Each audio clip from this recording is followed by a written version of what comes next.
Inspiration for Teachers Podcast, bringing you dynamic and inspirational educator interviews. Our fascinating guests share their professional challenges and creative resolutions for success. Discover their workable strategies, ideas, and resources to reach your educational goals.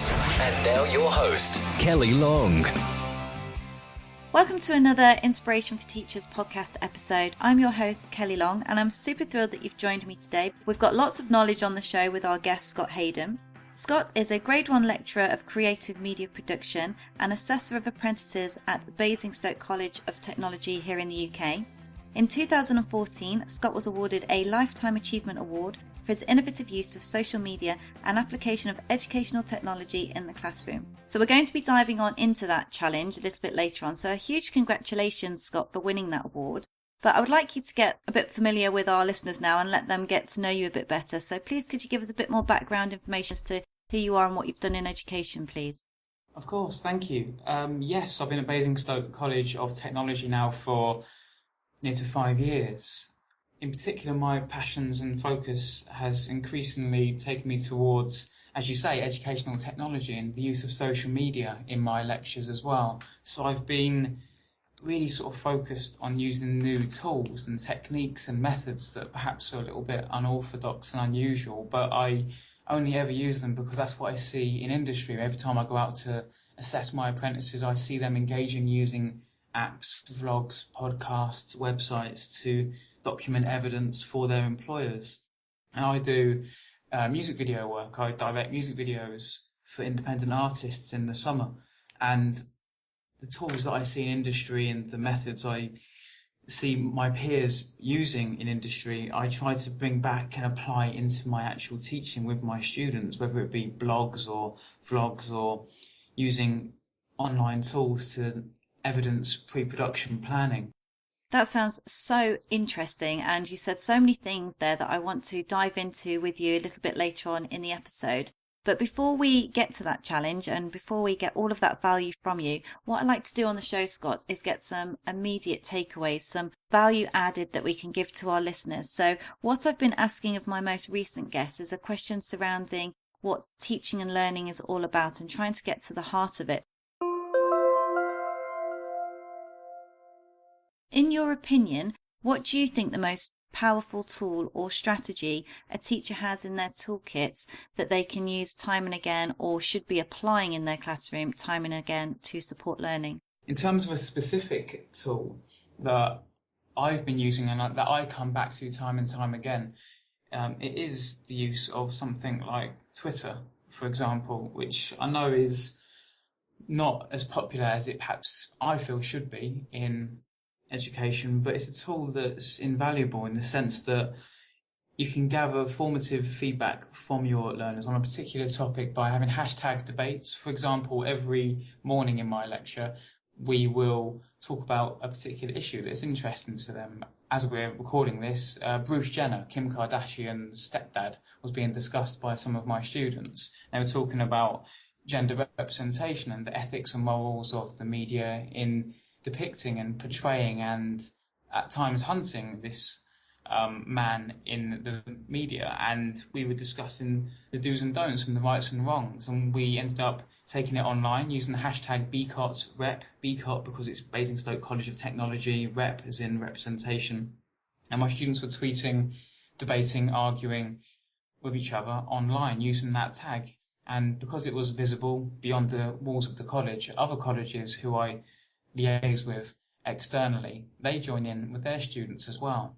I'm trying to get students in other colleges overseas as well to join in on these topics about contemporary issues that relate to a particular topic we're discussing at the time. So if it's critical thinking we're doing, or maybe film production, I can pick a contemporary topic that actually relates to that and take it online using Twitter.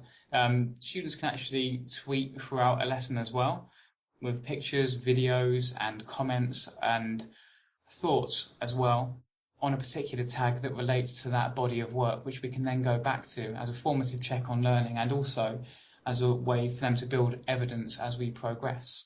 That is really great, and one excellent way of building collaboration outside the walls of your school and extending it to other colleges and other schools. I mean, that's just fantastic. I mean, we all want that learning to take place outside of the school. So it's just a great way. The thing that kind of, it sticks with me as much as it sticks with you is I just don't understand why people aren't getting more involved in Twitter. And perhaps it comes down to us as individuals to push that with our colleagues, to say what an amazing space this is for, your pedagogy and development, and we should push it a bit more. I really want to push it, and I have, but you're right, there is a reticence amongst some of our peers to embrace social media.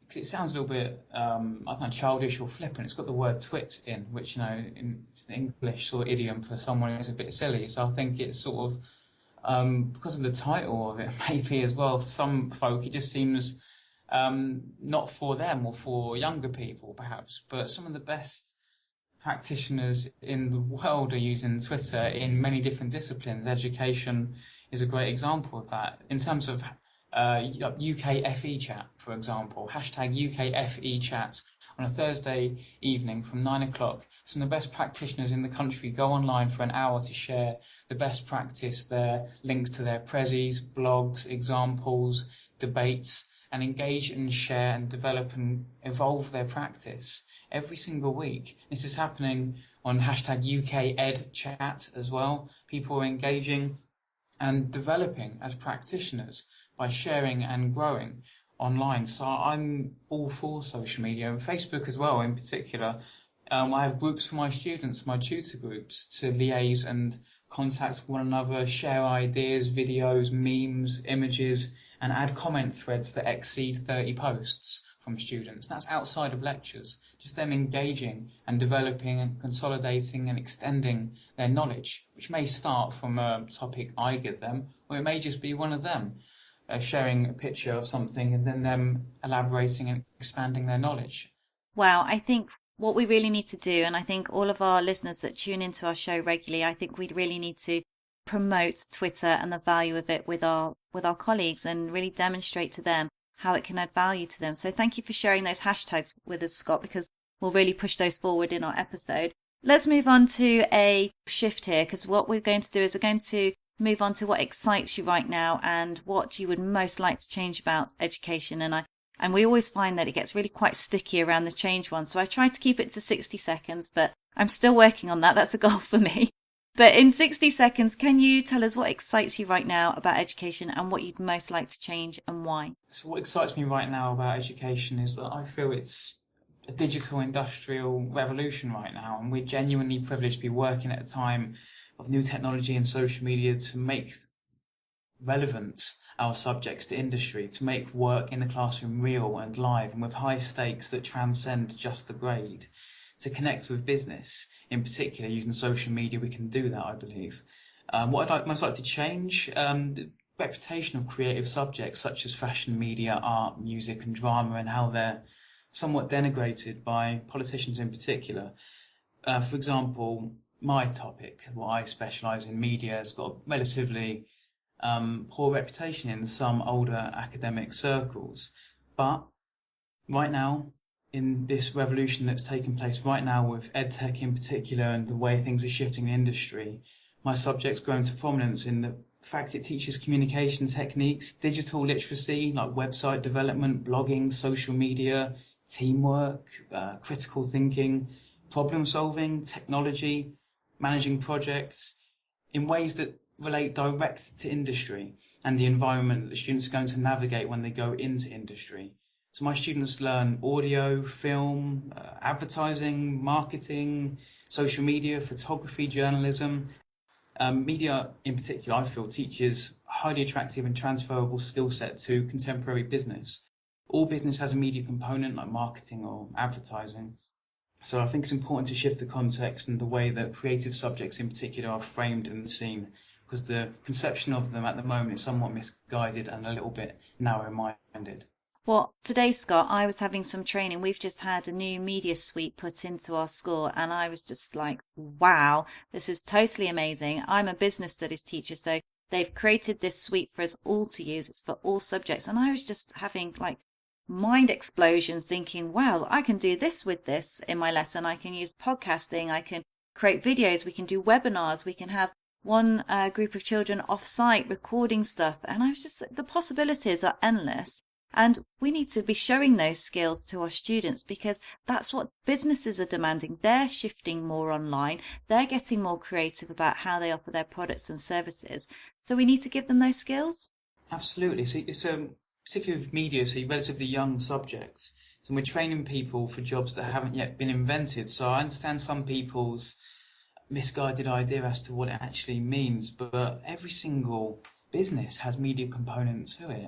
And in particular, I think part of the problem, Kelly, is the somewhat tribal nature in some schools and colleges in relation to departments and how they don't tend to intertwine, and the Venn diagram, as it were, doesn't overlap that much, and everyone tends to stay in their staff room and tends to not really sort of communicate beyond the 4 or 5 people of their team due to time constraints, of course, and other variables. But the best projects we've done have been working with business or art or fashion and connecting with other professionals from other disciplines as they would do in industry. What we're going to do now is we're going to move forward and shift the dynamics a little bit of the podcast, and we're going to get really into that educational challenge that you're going to share with us today.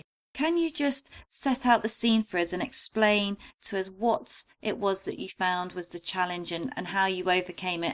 So I suppose the major professional challenge I've encountered has been a reluctance of my peers and sometimes my students to embrace technology and social media as part of the everyday fabric of their learning.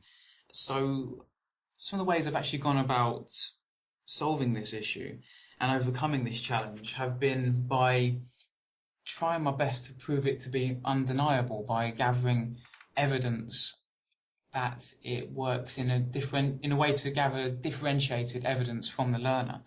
So what I mean by that is I've been trying to use as many different forms of edtech and social media so that it appeals to everyone, and everyone can cherry pick the bits that are relevant to them, because of course some bits aren't going to be applicable to every learner in particular. So an example of that would be an assignment I write. I often give it a chance for my students, or an option for my students, to submit work as either an essay or a series of blog posts or a podcast or a video or an annotated video, so they can edit together a series of videos and then record an audio soundtrack of themselves speaking and analysing and critically thinking and articulating their response over the top of it.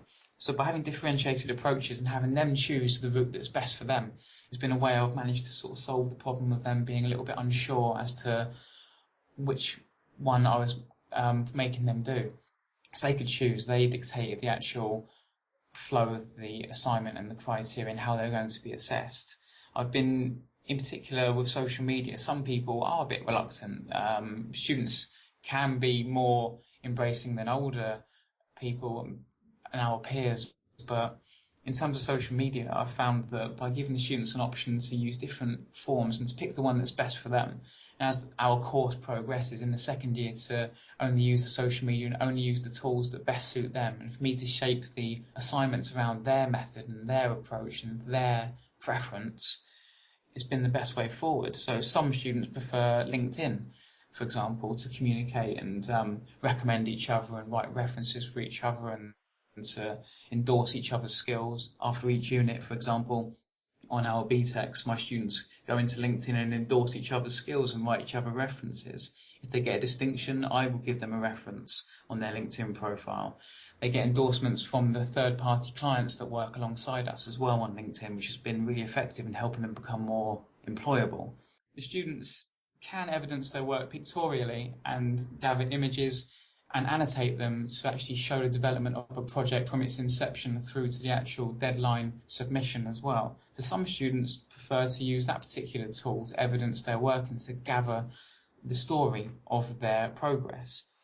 Facebook has been, I know it's sort of on the wane in terms of popularity amongst the young uns, but amongst my 16 to 20-year-olds, it's the one they've grown up with, and it's the one they're most at home with, it seems. So many of my students form Facebook groups when they do group projects in particular, and within this they can add me and I can see them document, comment, share images and videos and develop a project as it moves on throughout the actual term as well. So that's been quite useful. And Google Plus and Google Drive has been really useful for some students to store their work.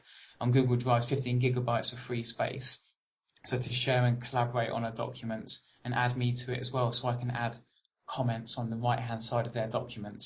So students never lose their work. It's all in the cloud, of course, when they use these tools, and they can actually choose the method that best suits them. So in terms of overcoming the challenge of people's reticence to use social media and EdTech, I've allowed them to show me what works for them and for me to actually follow their lead rather than me telling them what they should use.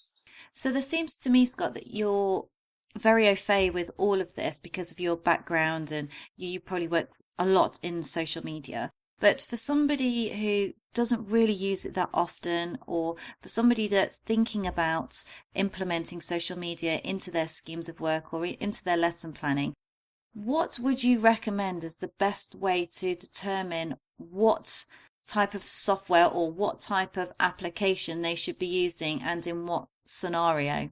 I think one of the best ways to begin is to ask the students what they're into. They might be into Tumblr, for example, a blogging site which is really simple and easy to use. Students can post videos or images or text posts on a blog which is in the cloud, on a URL which is theirs specifically. They can take ownership of that blog and grow evidence over the course of a unit. And the students can show us. I learned Tumblr by just having a curiosity in what my students were looking at in between lectures, and they taught me.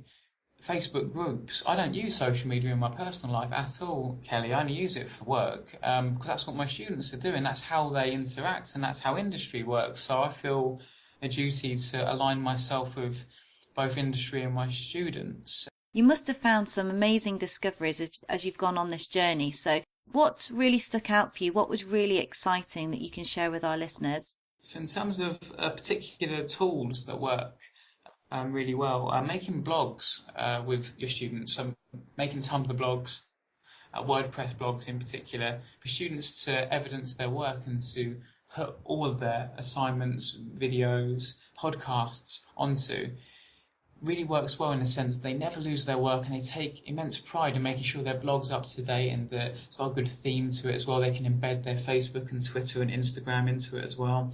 So some of the most interesting discoveries have been by speaking to my peers online and asking them what they're using, what works well for them. And also, as I say, speaking to the students as to what works well. And many of my students have put me into contact with these tools. So using Tumblr or WordPress to document their work online, it comes entirely from them. I saw them doing it in their free time with their personal interests. If they're into a TV show or a particular artist or musician, because I teach creatives primarily, they have been doing it in their free time. It's the way they interact with information. They gather, they collate and synthesize and extract and reblog information from around the world into a way that makes sense to them.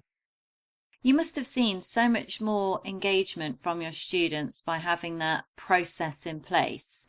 What I'm really interested to find out is, would you have done anything differently? I suppose what I would do differently if I was to sort of go back to the beginning of my career 5 years ago is to connect with other people outside of my college walls. I work at Basingstoke College of Technology, and I've got an incredibly supportive, kind-hearted, proactive sort of team around me in music and media. My boss, Jim Lynn, is incredible in his support for me. But I felt a bit isolated at the beginning of my career because no one else was doing what I was doing, really, because I worked in the media industry for a couple of years. I do little independent projects on the side, but I felt like I was doing things that were weird or unusual or incorrect or things that certain individuals sort of turned their nose up at, and I felt a bit disheartened at first, and I almost sort of stopped doing these methods and approaches. So I wish I would have reached out online sooner, online on Twitter, on hashtags like UKFE chat, like I say, or on forums or on social media, or going to teach meets, or just going beyond the walls of my college to actually interact with people. It's really interesting that you said that, because Richard Gerber in episode 17 in his podcast said, one of the things that can really crush a school is not looking outwardly and not collaborating with other people, and not necessarily other educators, but businesses and the wider industry, because that can really generate innovative, creative ideas that can drive your team and your schemes of work and your teaching practice forward. But what we're going to do now, Scott, is we're going to transition forward. And I just want to remind our listeners that if they're interested in signing up to our Community Digest, they can do that via the website. We're going to move into our inspiration round, and it's our opportunity to get some more knowledge from you, Scott, some more value, because that's what you're here for, and we love learning from you.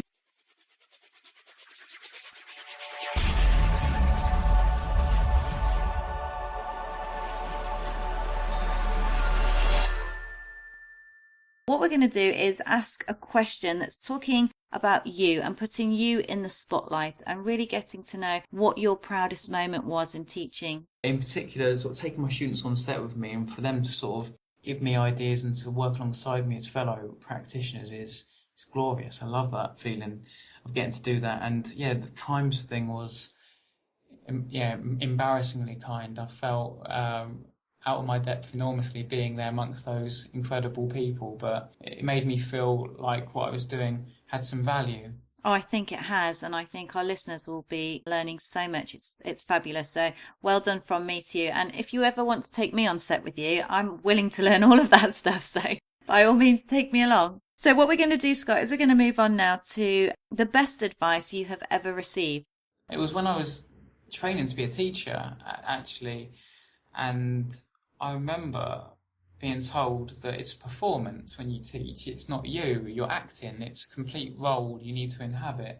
Because I'm naturally quite shy and nervous. Yeah, I'm quite introspective by nature and quite shy, and I don't tend to like talking about myself that much really. But in my role as a lecturer, I realised that I'm not S.Hayden, as it were. I'm Scott Beacott Media online, for example.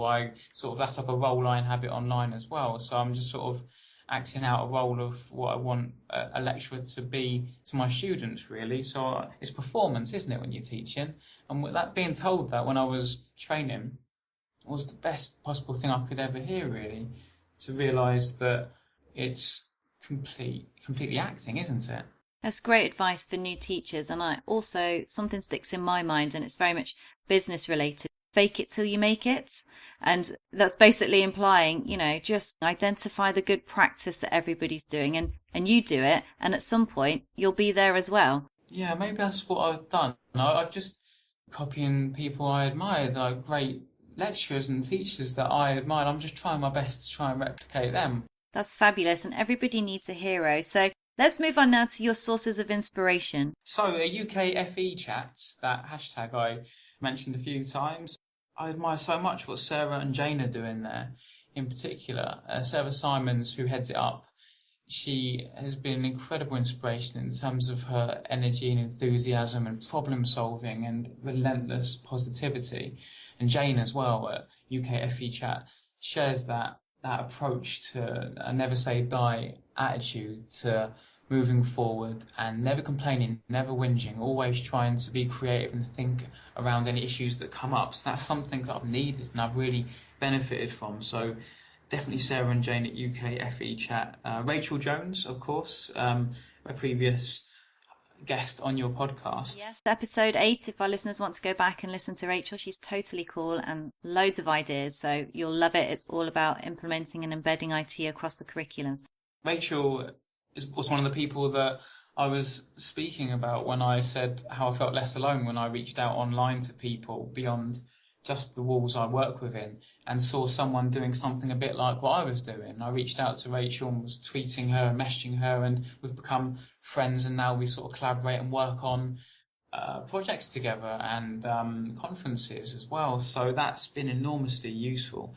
Ian and Ty at the Education Foundation, again, for just being in my corner, really, and for making me feel like things are shifting and changing, and technology, if used correctly, is something that can enhance our students' experience, undeniably so. Having that sort of clout, I suppose, in our corner makes us feel like what we're doing is actually changing education systematically and making us feel like it's a movement almost. So that's been enormously useful.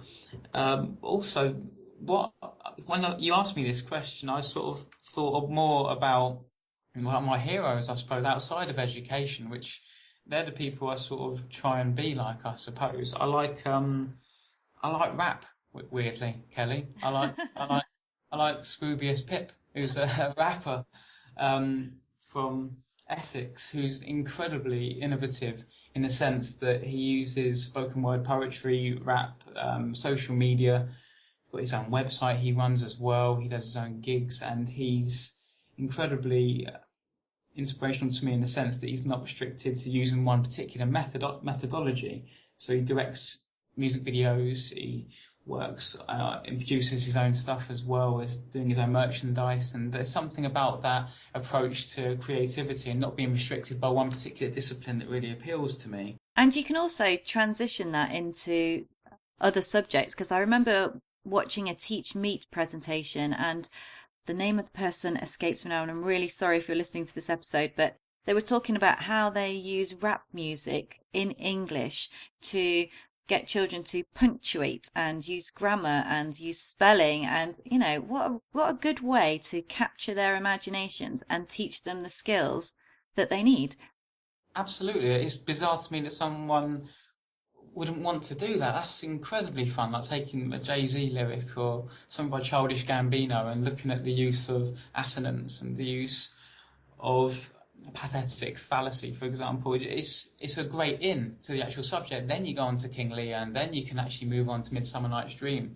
But that's a great way to do it. It's a really cool approach. I also find people inspiring, like Tina Fey, for example, the female writer, director, star, comedian from America, famous for Mean Girls, 30 Rock, and Unbreakable Kimmy Schmidt, which is now on Netflix. Her, again, what I'm attracted to, I suppose, in what she's done is her problem solving, the fact that she's relentlessly positive and tries to achieve over different platforms rather than just being restricted to one particular avenue. So they're my inspirations.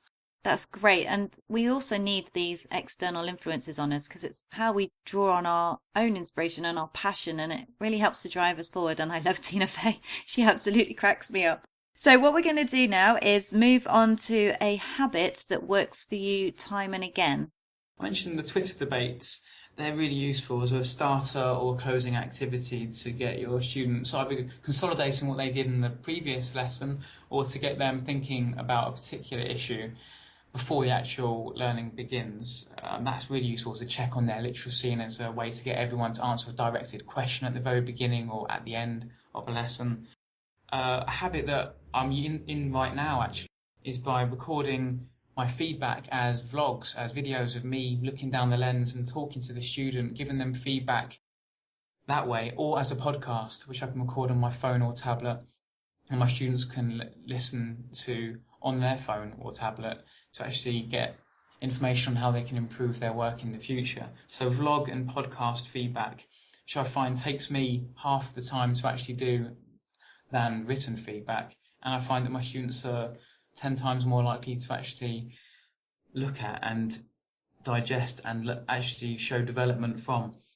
Vine as well is a really interesting video app owned by Twitter now, I believe, where you can make 6-second looping video clips whereby you can ask your students to actually use their phone or tablet and record themselves recapping a bit of terminology, for example, in 6 seconds. So it turns into a game almost, and they can actually evidence their knowledge of a particular term within a 6-second video clip, which they could do in a humorous way using images or cut out animation, or they can actually just verbalize it and articulate it down the lens on their friend's camera or on their phone or tablet. So Vine's really useful, and I use it quite a lot to reiterate my objectives or to reiterate a deadline or to mention there's a workshop next Monday. Vine's great for that, I find, and getting students to actually evidence their understanding of a particular activity via Vine is really useful as well. Also, Zaption is really good. Zaption is really interesting video based evidence website, I suppose, whereby you can actually record yourself in a vlog or use pre-existing YouTube or Vimeo videos. And within Zaption, you can actually have different markers on the timeline. So as the video plays, when it reaches the marker on the timeline that you've designated, a pop-up question appears, multiple choice or open-ended, or they can actually sketch and draw a response.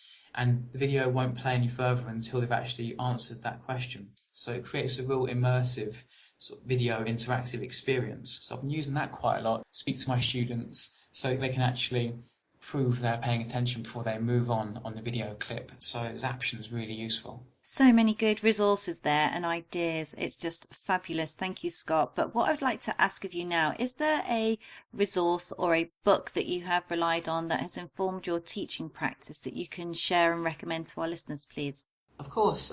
So Edudemic is a wonderful website where some of the best practice, as I've said, that I've seen comes from the States. In America, there's wonderful use of educational technology. So Edudemic tends to be a hub for some of the best knowledge and best practice in the world.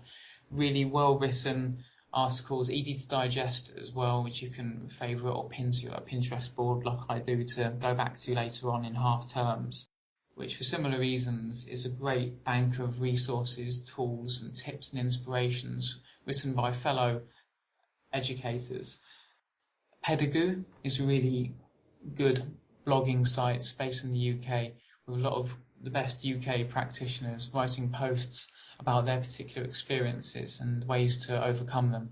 That's totally awesome, Scott. Thank you so much for sharing all of that valuable information with us today. And what we'll do for our listeners, we'll put all of that on our show notes page on our website. So if they go to inspirationforteachers.com, they can find all of your resources there. And we also have links to our Pinterest boards so they can access any articles that you have created or resources that you've recommended today. So thank you for sharing that with us.